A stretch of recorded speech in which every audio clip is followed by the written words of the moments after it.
Hello, I'm Dr. Sanket Mehta. I'm a surgical oncologist with a focus on cancers of the liver, GI tract, and peritoneum. If you or someone close to you has been diagnosed with liver cancer, you may have come across the term hepatectomy. It's natural to have questions about what this means, when it's done, and what the recovery involves. This video aims to offer clarity on liver cancer surgery and hopefully reduce some of the anxiety that often surrounds it. Liver cancer can be primary, meaning it starts in the liver, or secondary, meaning it has spread from another part of the body. The most common type of primary liver cancer is hepatocellular carcinoma or HCC. Another type is called cholangiocarcinoma, which can arise either inside the liver or intrahepatic cholangiocarcinoma or outside the liver, called as extrahepatic cholangiocarcinoma, involving the larger bile ducts. Whether surgery is possible depends on how early the cancer is caught, how the liver is functioning, and whether it's confined to the liver or not. A hepatectomy is the surgical removal of a part of the liver that contains the tumor.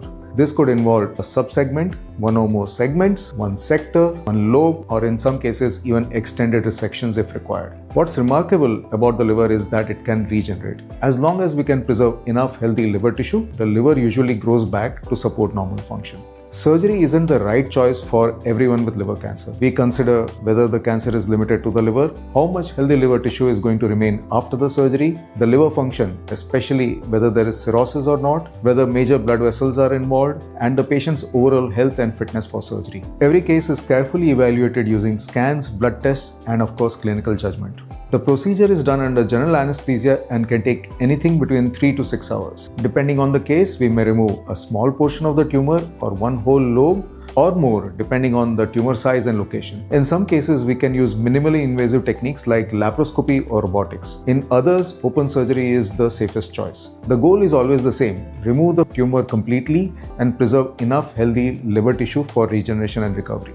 After surgery, most patients spend about a week in the hospital. Recovery at home usually takes around 4 to 6 weeks, and during this time, the liver continues to regenerate. Of course, common parts of the recovery include fatigue, gradual return to diet and activity, and monitoring of the liver function and healing. Risks include bleeding, infection, bile leakage, and in rare cases, liver failure. With careful planning and experienced surgical teams, these risks are closely mitigated. In carefully selected patients, yes, surgery can be curative. This is most likely when the tumor is detected in an early stage, there is no spread beyond the liver, and the remaining liver is healthy and functional enough to regenerate.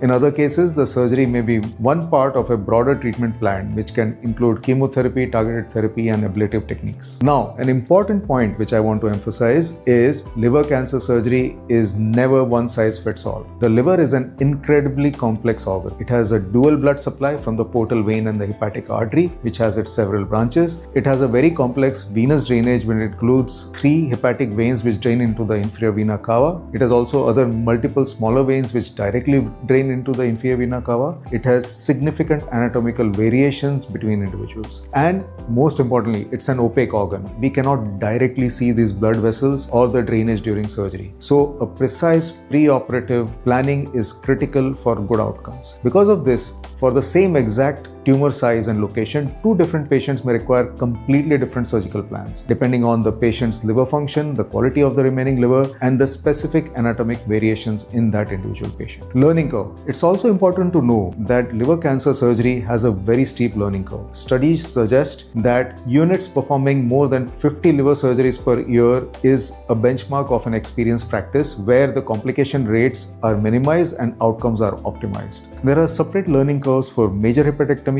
and minimal invasive liver surgeries, which are even more complex and require more advanced expertise and equipment. Very few centers and very few cancer surgeons in India routinely perform minimal invasive liver surgery for cancer. To give a sense of the scale, in a country like South Korea, expert liver surgeons routinely perform 5 to 6 liver cancer surgeries per day, 5 days a week. In contrast, in India, even the busiest liver surgeon rarely perform more than 1 liver surgery per day, highlighting a major gap in awareness, diagnosis, and referral. Many cases remain underdiagnosed or referred too late when surgery is no longer an option. So if you or someone you care for is facing liver cancer, here is what I want you to remember. Liver surgery is one of the most powerful tools we have when done at the right time and in experienced hands. Surgery is the only modality that offers a potential chance for cure, whereas systemic therapies, while important, primarily help only in prolonging survival. Experience, precision, and personalization matter greatly in liver surgery, And here is one more insight. Even before modern chemotherapy, in the pre-1999 era, when Japanese surgeons did not have any access to systemic therapy to treat liver cancers, they were achieving 5, 10 and even 15-year survivors for liver cancer patients using surgery alone. Today,